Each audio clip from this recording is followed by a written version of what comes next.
Happy birthday, Doa. Oregon is not a sentient map, but it did see that Border got played one more time than it, and it got jealous.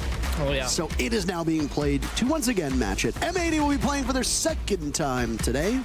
They are hot off a victory over the Sonics 7-4 earlier on Chalet. SSG enter as the only team undefeated in regulation. Look at that. Whoa. But they know a thing or two about overtime, and to be honest, looking at how M80 played earlier today and how SSG has played throughout Play Day 1 and Play Day 2, I expect this to be a very bloody Oregon because both teams play very fast-paced, very aggressive, but they also both know how to play that structured plant style of Siege. And operator bans, I mean, we're seeing Ella being target banned, and Nurk and Thatcher, of course, come out as more stable common operators. But Ella is basically SSG saying, you know what, we don't want anyone to mess with this operator at all, likely for that basement bomb side. Well, I mean, Forrest plays Ella an awful lot. He did so on Astralis, he does so on SSG. Whether you're running the Scorpion or whether you want to run an Ella shotgun, one of the most powerful places on this entire map, and in fact, one of the best spots for an Ella in the entire competitive map pool is that bottom floor bomb site. Playing on pillar, whether you have that Scorpion or the shotgun. The Scorpion got a huge buff with the compensator buff recently. It does not have the wildly unpredictable... Dog. The dog is there. Dog. Dog. Locate and defuse. Sorry, we get distracted. We get distracted by the dog. I like that dog a lot. It's the Undertale dog. It's not actually the Undertale dog, but it just looks known like... as the Undertale. Please play it. By the way, if you're listening, please play Undertale if you haven't played it. It's a very good game. You won't regret it. It's a very good game. Anyway, besides that, one of the most powerful places for an Ella is on that pillar. Why? Because whether you've got the shotgun or the now much easier to control Scorpion, you can engage onto the stairs from back tower. You can pivot and take out anybody on freezer doorway. We've seen Ellas also engage all the way at the hall down to the laundry bomb site, and then you've got very good influence over the entry point from blue, what will be one soft panel from blue into pillbox, and then the drop from meeting as well. Attackers are moving. And you got the bubble shield as well, you know, you're just adding more utility constantly, the grist mines, etc. We did see M80 put down 3 Vulcan canisters on the blue door, one on it, one next to it, and one on the hallway as well. So either expecting a rush that they really want to shut down, or they just want to be able to burn down the clock late round to ignore that blue setup, to have one more manpower to go elsewhere. Of course, you don't know, popping that door open, the gun seems to pop the first canister, but 2 more are still there alive. Forrest is on Ash. Forrest is going to be the man to watch for me because he is very feast or famine, and in this case, that man is starving. Iconic. Former teammates will outduel Forrest as he gives his whole body away to that armory window as he tries to break it. Yeah. That's the thing where it's like, you can break that without being in the middle of the window. Why? Must have been a bit of a misthrown situation. Iconic in a very peculiar position. Again, looking for an aggressive flank. They have no idea he's here. How does he do it? He gets away with it. Walking right down. Goodness gracious. Down goes hot and cold. Fultz will follow as well. SSG wanted to hit as fast as they could, and they do a pretty decent job, but it's not a hit. It's more of a swing and a miss. Quick to come to blows.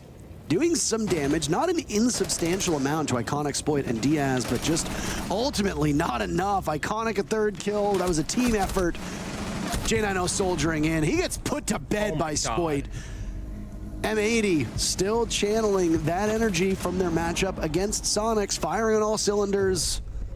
A 2-hour break isn't enough to cool them off.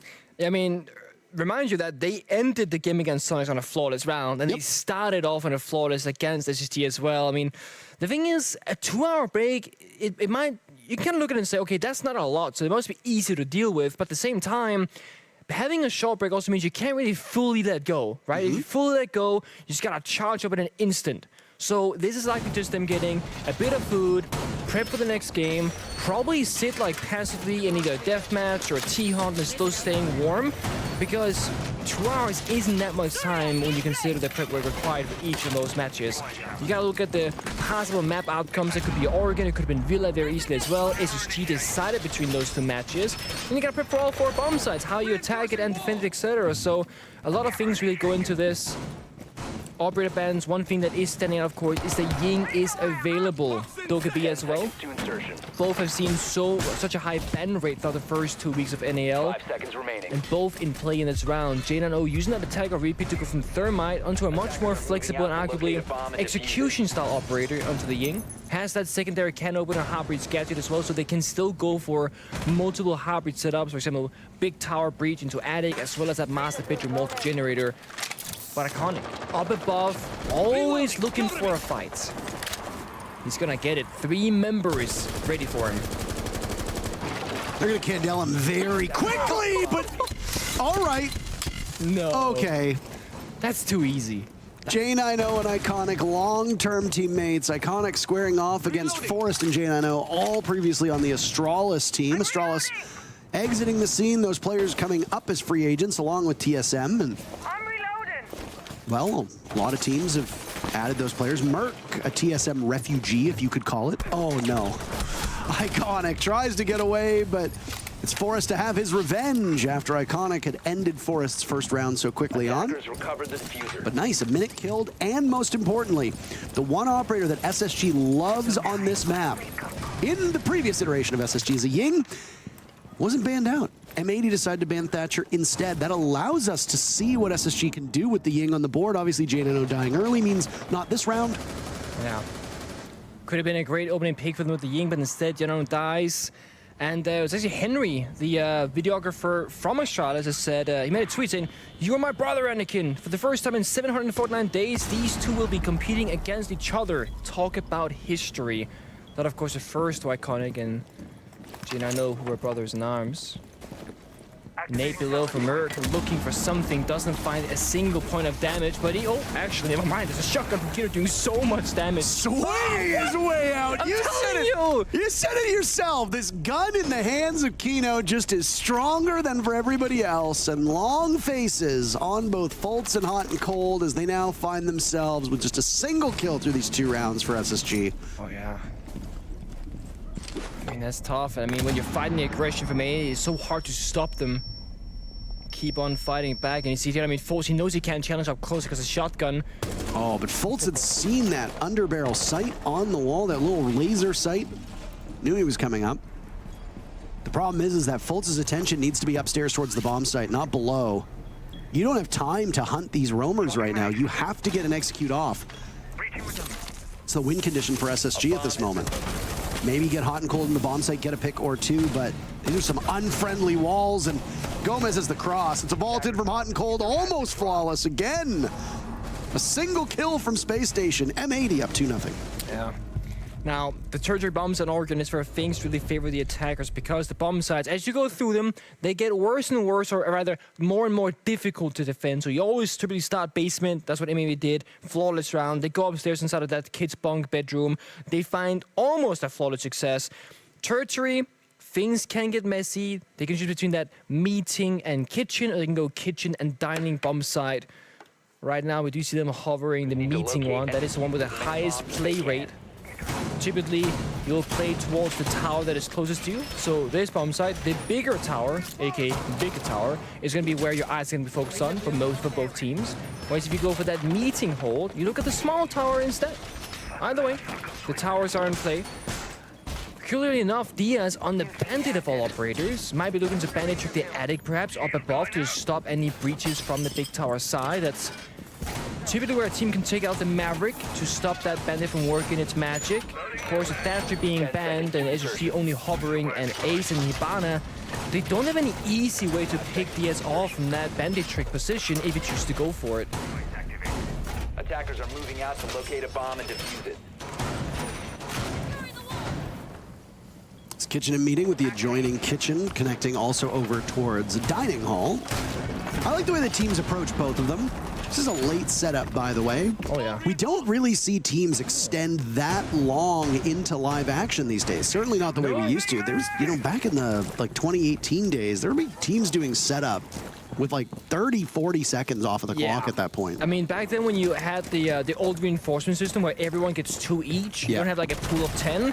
Being a mute caster, or even a Jaeger sometimes, you are running around the entire map covering your duties. It sucked. What a great change that was. We are still early into the season, so of course we always have to put an asterisk next to any of these bomb sites, any of these maps. But one of the most defender-sided bomb sites in the game that's actually been played more than once or twice is this Meeting Hall Kitchen bomb site. Okay. 88% of the time it's been won by the defenders. Far and away the most defender-sided of all the sites on Oregon. And despite Oregon being so overwhelmingly defender-sided, as well, the attackers have a good leg up with Spoit getting the first pick, or Spoit dying first, and the first pick going to SSG. But Gomez is now in trouble. It's a absolute shooting gallery upstairs. Good Lord, M80 lose 3 players in that fray with still half of the round to go. Yeah, I have to commend SSG's aggression. They get shut down the first 2 rounds, but round number 3, they speed things up even more, and it works. Very quick, trying to come back from the deficit that M80 has now put them in. Last 2 players from M80, sights set on security. Got that rotate into kitchen. Where's the focus for Space Station? They've got 4 players still upright. You've got a ton of options, and more importantly, Space Station have time to make this work. They're not in a rush at all. No, but I mean, this is just free. They're gonna walk it in, stop the plant. I mean, can they shut it down? No, seemingly not. It's just 1v4 for Diaz. M80's worst round yet. After that strong start, they got only a single death round number 1, and then they all get swept through. Space Station looking much more poised on this tertiary bomb site, as you discussed. I'd like to reference those numbers again, though, because Oregon is a defender-sided map right now. Played 48 rounds before this matchup begins, and over half of those, 54% in particular, won by the defenders. But both Laundry Supply and Dorms upstairs, those 2 bomb sites, the 2 main bomb sites, both are actually attacker favored based on their win rates. What? It's crazy to me. Kitchen and Dining's only been played twice, it's 50-50, but that number from Meeting Hall and Kitchen is really inflating the defender's win rate. Because again, 8 plays sitting at 88%. That's wild. Obviously, the defenders did not have a very good showing on that particular round. No, not at all. I mean, I guess you would say that the attackers had a great showing more than the defenders didn't have a great showing because that was SSG doing all the work, but you're correct statistically speaking, of course. Thank you. We'll have a quick rehost. Or actually, it'll just be 2 people. Oh, there we go. Okay. There we go. Everybody's out. Everybody's out. Just a little 3v5 action. Yeah, I mean, that's fair.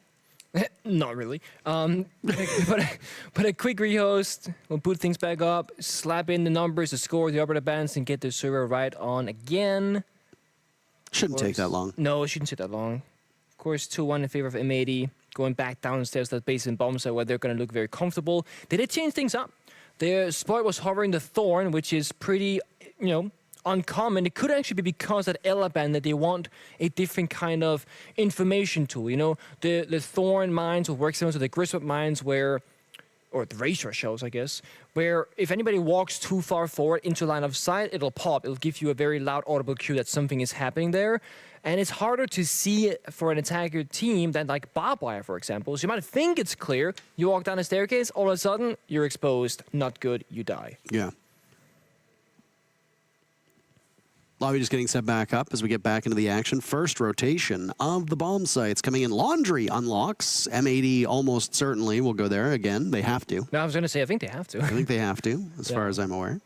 Same operator, same bomb site, but you can change your reinforcements, like where you put your gadgetry in theory. But because of the rehost was made in prep phase, you have no information as the defending team as to why you would make any changes. And the attackers likely don't know anything either. Like, you typically don't drone straight into the bomb site, and the rehost was called relatively early, so wouldn't be too scared there. As much as we want to look at the players on your screen, we've got some highlights ready so you can catch up on some of this action that's happened so far. Loading it up on your screen. That was that first kill. Very puzzling the way that Forrest just played that one. And I mean, right call, I think, from SSG to get in quickly, but the alarm bells from M80 started going off right away, getting them back to the bomb site. Yeah, but then you got Iconic again, opening things up in round number 2, but the Kino's double shotgun kill completely annihilates any push from Space Station. But then, round number 3, SSG, they look alive, and they really turn things up to an 11. All of a sudden, they find themselves just destroying the floor above the bomb site, and then 20 seconds later, they're on it, getting on that diffuser, and it was almost a flawless round for them. We're almost ready to get back into the lobby, so we will finish off that wonderful vignette that we saw, that little video vignette. And now we will go to Demo, who asks this question / hot take: NA will not win an event this year. Agree or disagree? Well, to be fair, if we ignore the summer, then, you know, which is left open presumably for other events. I don't know if, you know, if there's anything scheduled. I don't know if those count. Does he include those, or are we talking very specifically about the two majors? The major that's coming up in Copenhagen next month, or well, I suppose it technically starts next month. 2 months, a month, 2 months. Where are we? What day is it? It's next. The month after next month, because next month is April, and then it's a month and a half. Technically, the live component is a month and a half. Okay, and then we've got the major in an undisclosed place in the United States of America. Tell us where, please. Come on. You know where it is. Tell me where it is. Okay. Sweden. It's Bolo's house. It's Bolo's house? It's at Bolo's house. Where does Bolo even live these days? That's the real question. At home. He lives at home. At home. Good. In his house. So that's Demo's opinion. I'll go first this time. Okay, you'll go first. I'll go first this time. I think NA will win an event this year. You think they will? I think so. Wait, do you want to say like what team you think will win, or just like NA will win? Do you have like a? I think NA will win, and here's my thought process. I think that EU as a region right now, watching EUL over the last couple days, it looks like most teams in EU have regressed. Really? I think the top teams in EU have regressed. I think with the exception of Wild, Virtus Pro, and G2, EU looks completely free. Okay. I think those three teams are all great right now. I think they're all playing quite well. Wolves dropped Rise. Looks like their system's done. Yep. They're not playing particularly inspiring. That they were the one team that was on the bubble for me. The rest of the teams have not looked particularly strong. Okay. LATAM's best chance at winning a live event was W7M, and they just exploded. They imploded technically. Oh yeah. So I mean, I want to say Liquid's always in the running, but they are perennial disappointments when it comes to the finals. They have not been able to win a live event since OGA Pit, and technically the last major event before that was Atlantic City. Yeah. So that basically excludes LATAM. Yeah. APAC won a single single matchup at SI earlier this year. So I have to exclude them as well. I think it's far too early for the other regions in APAC that weren't be there historically. The LATAM regions and Middle East, North Africa, I think it's too early for them. Yeah. Meanwhile, SSG looks rejuvenated. DZ still looks okay. Beast Coast are, you know, suddenly this dark horse. M80 looks great. OXG. I think based on those numbers and the fact, Nick, that there is a major in North America where NA always seems to do well in NA. Yeah. I think they'll win at least one of those events. What do you think? So when you said EU regressed, but you mentioned the three teams that didn't, I fully agree with you. And I think you've made such a good argument that I have to just agree. Thank you. 100%. And the funny thing is that EU has regressed because G2 is the only team from that region that is like still really sticking with it. Koi's not as good as they were. Wolves has regressed. VP didn't even make it to SI. And Wild didn't even exist. Yeah. Well, yeah. So, I mean, BDS, I think, are starting to work things out. Their 7-0 yesterday against TT9 was quite fun to watch. But, I mean, TT9 has also been the worst showing team in Europe. So, I mean, it's hard to gain information from that. But anyway. Certainly, yeah. We both agree. Yeah, we do. Agree to agree. No, any looking pretty good, I would say. Also, I like that you point out SSG looking hot because I know they got OT, I know they had a loss, etc., and they're down 2-1 right now, not a big deal, but I actually really like what SSG does as a team. Agree. With how little time they've done it as well. They've really impressed me so far, and I really hope they make top 4 to just get inside that major, get inside phase 1 or phase 2, right? We'll come back to SSG in just a second as the Freezer player has looked like they were going to get flushed out, but instead Kino manages to get away, life still intact. Yeah, I mean, sparing one Candela to force back a roamer is not a bad play at all, and I mean, you have 3 more in pocket.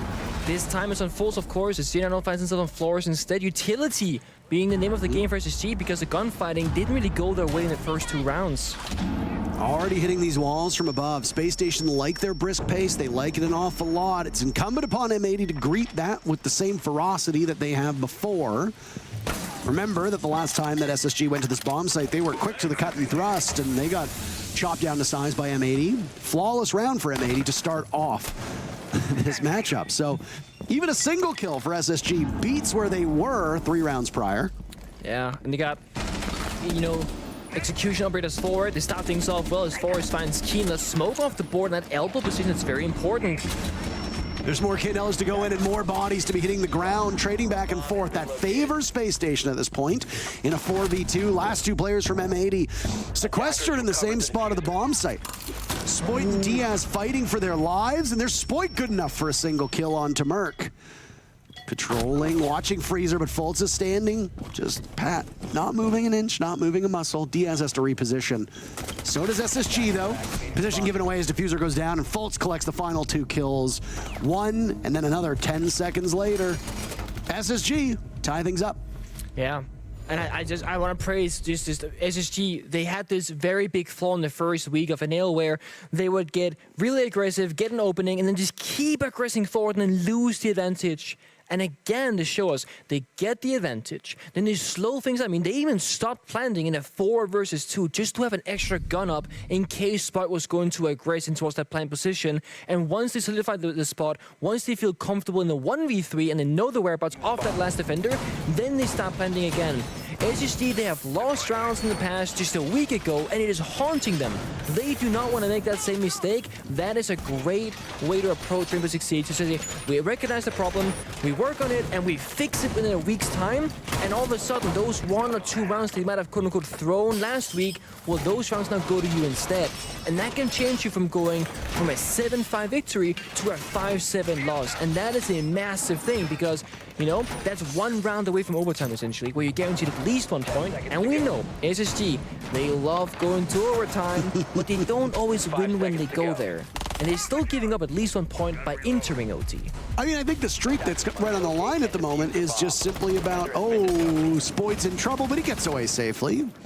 He's limits testing. He's just limit testing, that's all. Limit testing. He's certainly limit testing. And he's still being watched, but he's killing all the drones that are thrown at him. Expertly done. Swapping bags! That's actually decent value from a roaming warden if he's able to take out all those little information gatherers. It certainly is. I mean, when you roam like that, you might just die sometimes through a barricade, but also SSG respecting Spoit's whereabouts. No one really seemed to contest the area at all. Gomez is still on the roam, active inside a medium double door, looking for an entry point from Space Station, but they don't really allow it right now. They're just gonna take their time, drone it all out, not lose that early advantage. Merc joining from the side of small tower. He's going to be greeted by Icon inside of servers, holding down that area of the map.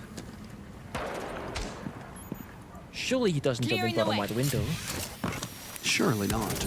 Then again, it is Merc, you know, he tends to just sometimes just go full send. I mean, you've got the 2 full send artists of North America in both Forest and Merc on the same team, and it is endlessly amusing to watch them both work, sometimes in tandem, oftentimes split apart, as they attempt to take map control quickly, and they are both very good at it, but everybody has their struggles. And Merc is now entering solo yet again, being guided in by the phone ringing in the back pocket.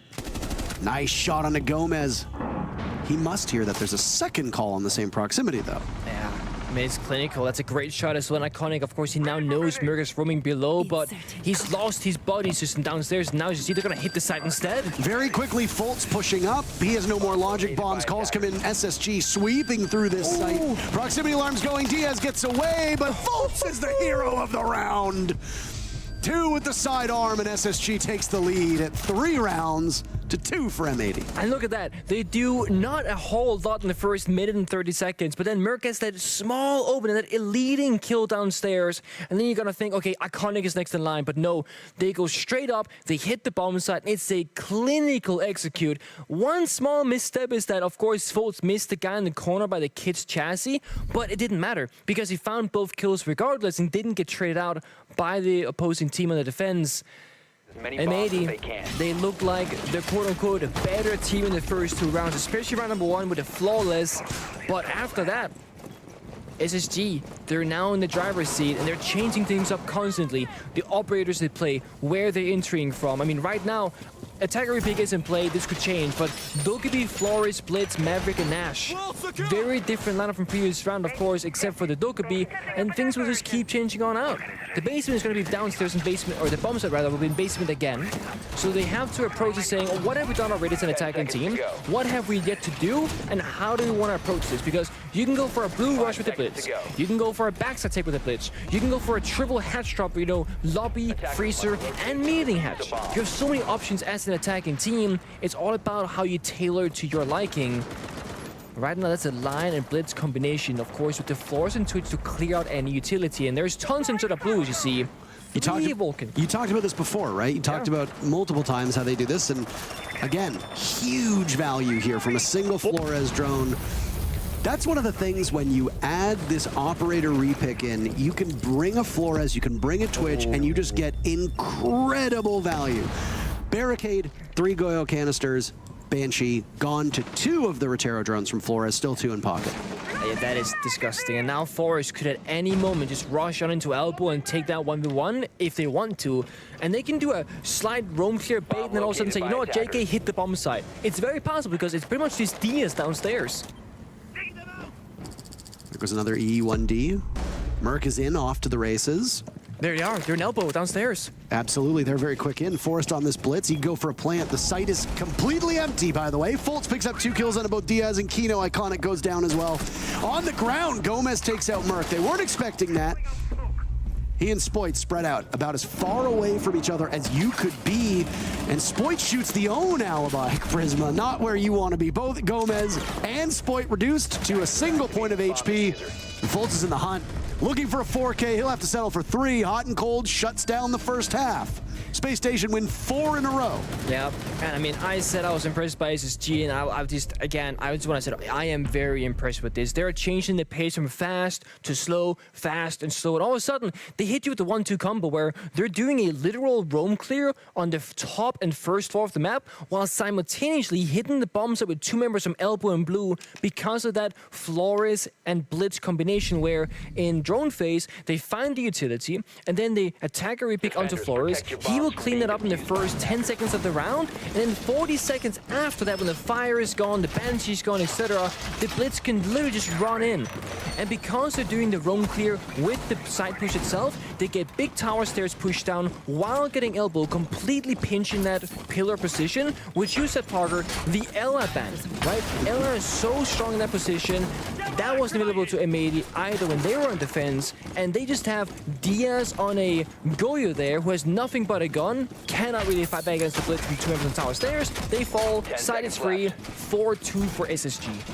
I mean, but SSG are the one who banned the Ella, right? Yeah, but M80, yeah. They understood that they wouldn't be playing it, and it worked out perfectly, which goes to what you said, right? Yeah. Whereas the casual observer might look and say, oh, well, Ella's banned against SSG. Of course. Of course it would. Yeah. It'll be interesting now to see, as you talked about, the deficit in terms of defense on that bottom floor bomb site. How is SSG going to respond? Because Ella is a staple of a lot of their downstairs bomb sites too, as we talked about during the operator bans. Now, they don't get to use it. Forrest is the main culprit. He almost always plays Ella. Yeah. He's on Kaid right now. So, whereabouts is he going to go? What's he going to do? By the way, since coming back, Fultz is 7-0 since we returned 3 rounds ago. That's impressive stuff. I mean, it certainly is. The setup from Space Station right now is a very passive approach, right? You got the kite close to the hatches, the mirror windows downstairs, the jammers, the warden for any flashbangs and smokes, which is great because Kino's playing on the Ying. But immediately they read it, they got the Maverick to counter the kite claws, but it's gonna slow the attack down significantly. The box secondary can openers not gonna be of much use for this round, nor is Kino's. It's gonna be all Maverick duty here. And Gomez. 1 minute 45 he starts, but when will he finish is the question. Wait, side note, you notice that his hair is blowing in the wind. Yeah. Gotta have a fan in there. This is very outrageous. Bomb located We're fishing. Hot and Cold is to determine what side of it he's on, and you can actually see it through. Oh, this could work. Very, very close to getting it open. 2 separate players there. Kino's looking for it. Can he catch? What is going on? What is this? There we go, and up it comes! Kino misses, but amazingly only does a little bit of damage to Gomez. Oh my god. Could have been a nasty team kill at that. It took far longer than it needed to. Yeah. SSG continuing with their first blood streak. They've been perfect through the last 5 rounds. Take down Diaz. It's the Flores. Huge value. It makes Elbow now a lot harder to attack too, and look at what Merc has done. Oh. They don't suspect this at all. Maybe they do. Iconic rushing in. He eliminates him, but SSG has so many fail-safes, redundancies, as you want to call it. J90 out-fragging them all. Kino in a 1v3, still Candela's in pocket 2 with 1 about to go out. Attempt to isolate Freezer hallway. He's made his way into the bomb site. He's got control, but he doesn't have a pulse. Fultz finishes him off. SSG continue their tear. Excellent stuff from them. I imagine this will have to be a timeout from M80. 5 in a row for SSG. Iconic on the entry is so hard to deal with. I mean, you're thinking Warden proning an elbow, has to shield. Candela just went out, so like Iconic might have been half blinded or partially blinded, but it's just effortless when Iconic walks on in, but it's not enough. The follow-up isn't quite there, and SSG, they win the majority of their gunfights. And they also had those really great positions inside of, we call it Harry Potter, below the staircase, instead of the bottom tower staircase, where no one droned out that position, so they have J90 was control. just... He was just sitting there. He was sleeping there. Yeah, taking a little nap. Electro sensor on. That's unfortunate. Looks like we might get yet another rehost in. M80 calling for a rehost. Will effectively serve as a mini timeout for these teams. They won't be able to speak with their coaches. Confirming a rehost now, and yep, to Diaz we go. Those are like 1970s detective glasses, and I love them. But not everybody can pull them off. I think Diaz does a great job of I it. was going to say, that certainly isn't a shape anybody can pull off. Those but- are similar. Oh my god, yeah. But they're more squarey than roundy, yeah? Does anybody notice that Gomez looks a lot like Matthew Broderick in Ferris Bueller's Day Off? I wouldn't know. Anybody? Could anybody? Anybody verify? Producer confirms. You know why? Because we are both old people. He looks a lot like Matthew Broderick in Ferris Bueller's Day Off. Obviously would need to not have glasses on, but Okay. either way. Excellent movie. Not a lot of talking happening on the side of M80. So, I actually am not sure if you're allowed to talk during rehost, because I made a... Apparently mics are muted. Yeah, I was going to say, because I made a tweet, sorry, when we were casting invitationals, I was making a comment about how players need to talk to each other, and Leon Gitz reached out to me from Core and said, actually, that used to be the case back when I was a player, but that's changed since then. So allow me to jump in and give greater visibility to some words of our terrific colleague, John Mullen, a.k.a. Blue, Okay. whose birthday was 2 days ago, just in case anybody's curious. Okay.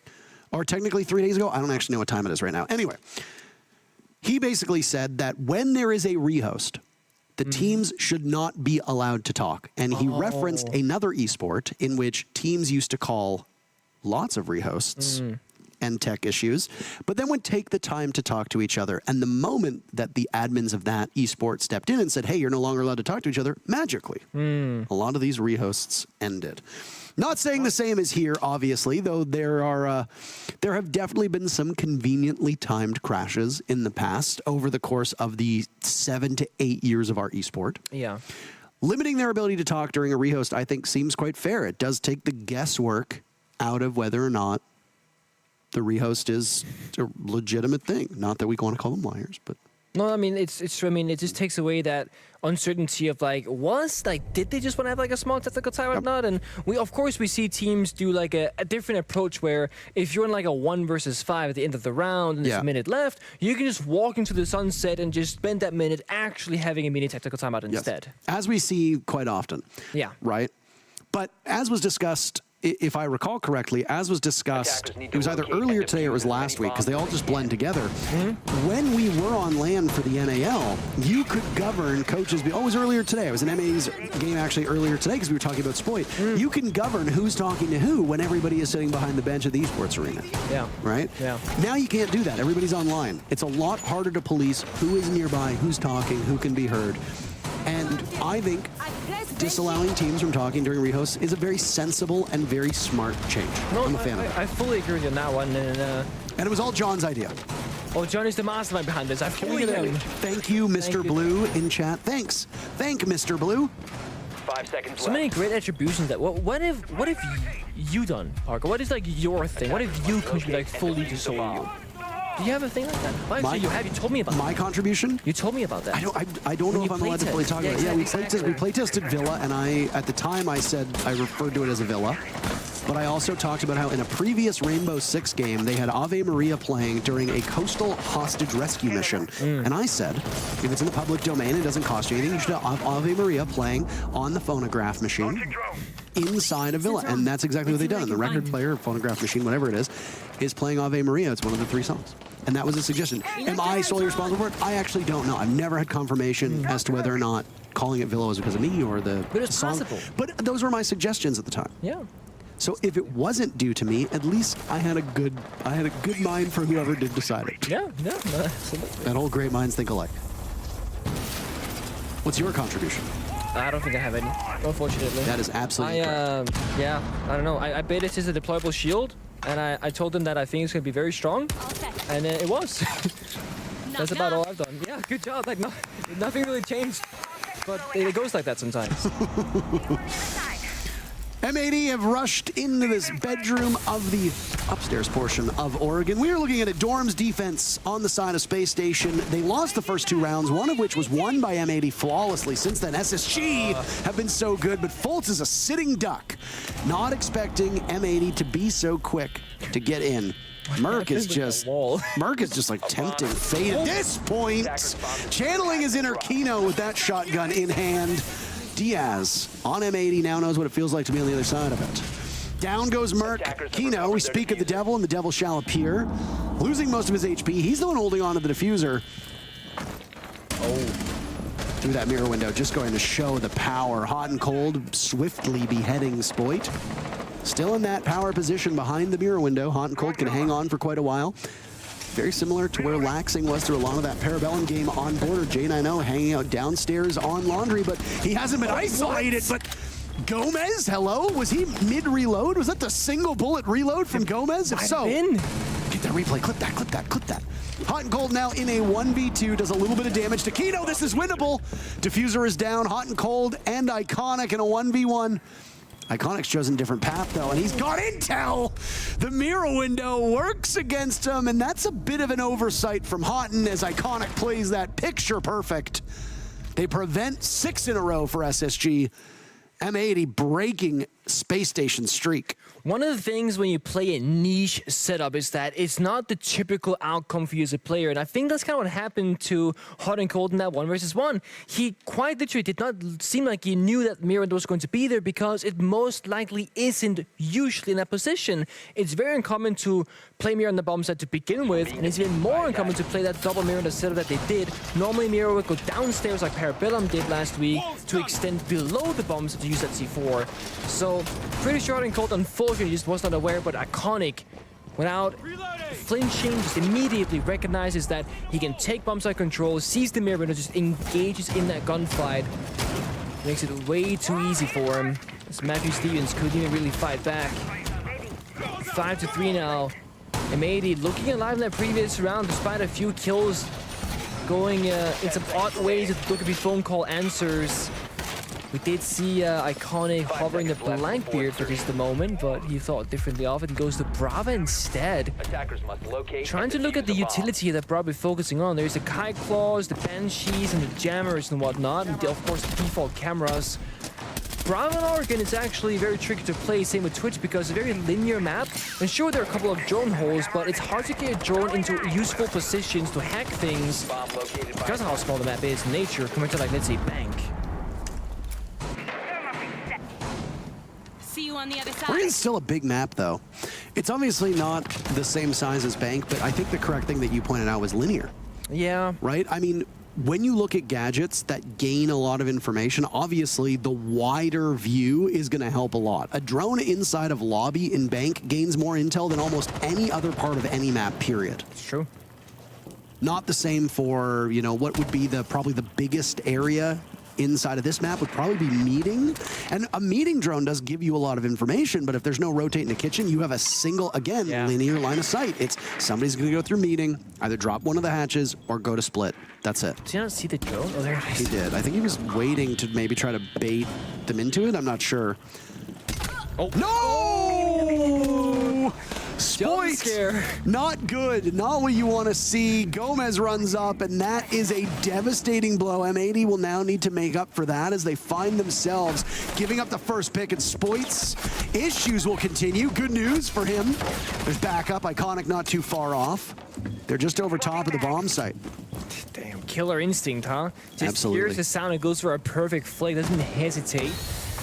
Kind of with a good save there onto his teammates. Boy stays alive, can do a bit of vertical destruction above the bomb site as that meeting kitchen. Question for you, who are you giving first kill to there? Yeah, I see it. Technically, both of them were M80. Yeah, I guess M80 gets it, huh? One way or another. Let's say maybe a trade.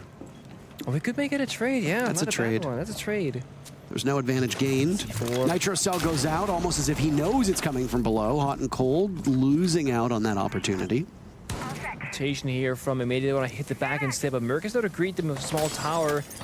You can stop them right here if they actually go for it, but they're rotating again to the hallway window. Last 2 rounds that Merc has favored playing really up front on both of these bomb sites. Playing inside a closet and now inside of the bathroom, also referred to as showers, just missing the ace, sees it again. But that AK is just so good. Diaz losing some HP, M80 continuing to get chipped away at. Space Station will only need to find a bullet or 2, and they will be able to reduce the remainder of M80 to goo at this point. J9O retaking from above. It doesn't feel like there's 15 seconds left, but oh boy, M80's going to have to be quick to this one. Hot and cold, looking to get overrun. There was the flank watch from M80. It's good enough. Hot and drops 1, expecting a follow-up. Sees Spoit. Forrest is there for insurance. Oh. And SSG hold court inside a kitchen and cook up something real nice. Match point eluded them on the previous round, not this time. The teammate trust and cover. I mean, you see Hot and Cold there, a sigh of relief.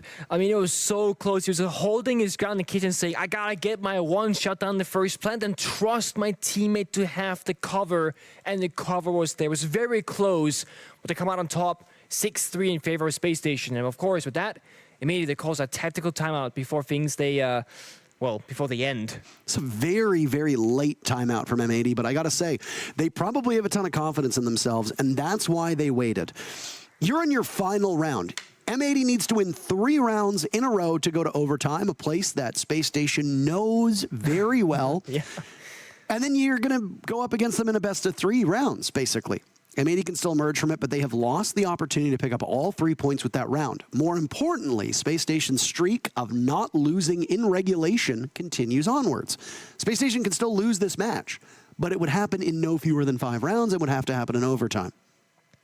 The tough thing about this tactical timeout is that you can't really talk about the next round in a vacuum. You gotta talk about the next 3 rounds, and you know, if you really believe in yourself, even maybe what happens in overtime, right? You gotta talk about the bigger picture, play style, mentality, philosophy, or approach to the round, because you gotta attack 3 different bomb sites if you're M80, so you can't prepare for a single element. Now, M80, they have been quick to the punch, they've been getting the initial aggression, the entries, they get mad advantage, but then things get dicey in that mid to late round. That's where that old SSG clutch gene, it still has stayed with them. They're still winning out when sometimes they shouldn't have. They had 2 versus 4 in the previous round. J9O, while we saw what happened on the bomb side, he was flanking up above, keeping 1 member from M80 distracted with the flank watch instead. That might have been one of the deciding factors to why Hot and Cold was alive, as there was nobody watching the verticality, or really doing any verticality into kitchen.